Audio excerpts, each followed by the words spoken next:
So culture isn't just culture, it's the environment that we inhabit, because culture has been around for so long. And I'll give you one example of that. So a big part of every culture is a dominance hierarchy, right? And a dominance hierarchy says who has what access to what at what given time. And pretty much every creature is in a dominance hierarchy.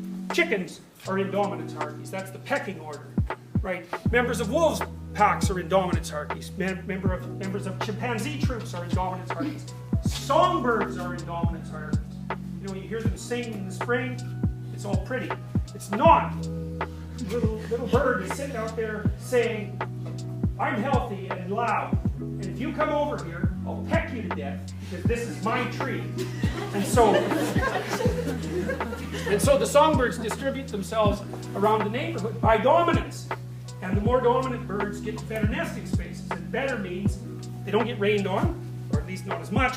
Their nests don't get blown out of trees. There's not so many cats around. And they're close to a good food source. And so that makes them attractive to potential mating partners, but it also increases the probability that their chicks will survive. And so, and here's the nasty bit of truth that goes along with that. So let's say there's a bunch of birds in the neighborhood, and some kind of bird flu that's specific to birds comes wafting through, and it's killing birds. Well, the birds die from the bottom of the dominance hierarchy up. And the reason for that is the bottom birds are all stressed out because their life is hard. And when they're stressed, their immune system gets suppressed, and they're all frazzled from being chased by cats and so on, and then they die. And so the top birds live. And the same thing happens in human populations. When a plague sweeps through, people die from the bottom of the dominance hierarchy up. And so dominance hierarchies matter.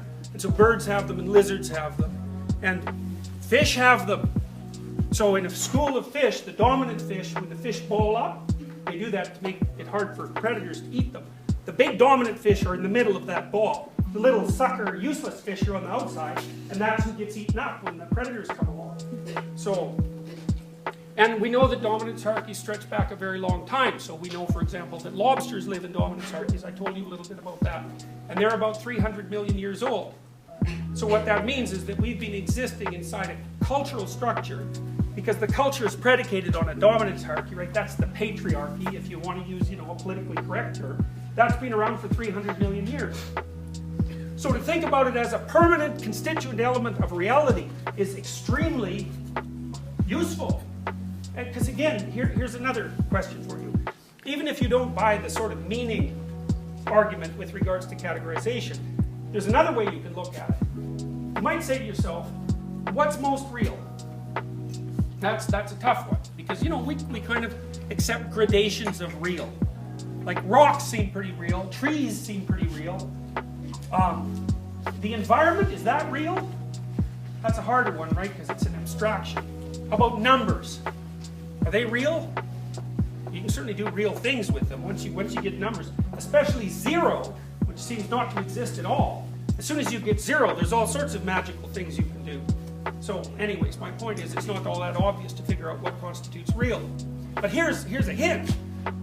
The longer something has been around, the more real it is. Okay, dominance hierarchies have been around longer than trees. They're real. They're really, really real. And you live in one. And not only do you live in one, you're really motivated to get to the top of that one, or to create one that you can be at the top of, because human beings are sneaky, eh? Because if we're not doing so well in the dominance hierarchy, we might think, well, to hell with this dominance hierarchy, we'll just make a new one. And that's what creativity is. So if you're really creative, you can make your own dominance hierarchy, and you can sit right at the top of it. And so that's worked out very well for human beings. In fact, one of the fundamental traits of human beings is openness. And openness is actually a trait that basically assesses the degree to which you're capable of playing around with the rules so you can come up with your own dominance hierarchy. And that's what you do if you're creative, because you make a new set of rules. That's what a creative person does. It's very sneaky. So it's very important to be up near the top of the dominance hierarchy, because it means you live, that's good. You live without so much stress, that's also good. And your probability of successfully reproducing, or say of having many mating opportunities, goes up, especially in the case of men. It's like an exponential improvement. So if you ever wonder why men are so competitive, that's the reason. It's because the loser men get nothing, Really, that's exactly how it works. And the winner men, they get everything. And there's actually a law that goes behind that, an economic law. You can look it up. It's called the Pareto distribution. You look up the Pareto distribution. It's the law that describes income inequality. So it'll tell you something important about how the world works. A Pareto distribution, which is almost everyone gets nothing and almost no one gets everything, that's a Pareto distribution. It covers the production of everything that's creative. Money, inventions, art, like music, paintings, you name it. If people creatively produce it, hardly anyone does all of it. And almost everyone does none of it. So it's a really winner-take-all situation. Dominance hierarchy is set up and really as a reflection of that fact. We also know, for example, just to hammer the point home, is that if you make dominance hierarchy steep, like a steep one is hard to climb, there's a lot of difference between top and bottom, the steeper the dominance hierarchy in any given geographical locale, the higher the murder rate among men. Because they start to kill each other. And the reason they start to kill each other is because that's a good way of attaining dominance if you haven't got any other routes. And so that's the relationship between income inequality and the destabilization of society. That's an extraordinarily powerful relationship. So, for example, you can describe the steepness of a dominance hierarchy using a statistic called the Gini coefficient. And the correlation between the Gini coefficient and the male homicide rate in North America is about 0.8. And 0.8 is like, okay, you're done. You don't have to figure anything else out. You know why it happens. It just covers it. You never see it. You never see an explanation that complete in psychology. It's like the most powerful effect ever discovered. So, dominance hierarchies. This person, he's king of the dominance hierarchy. So you could think about him as the person who created it. That's one way of looking at it. And you can sort of think of him as the embodiment of it. So, and he's the symbol. That's another way of looking at it, because this king, because he's a king, Osiris, he's also a god. He was also the Egyptian pharaoh, because the Egyptians presumed that their pharaoh was Osiris. And he had to take on the being of Osiris when he became king.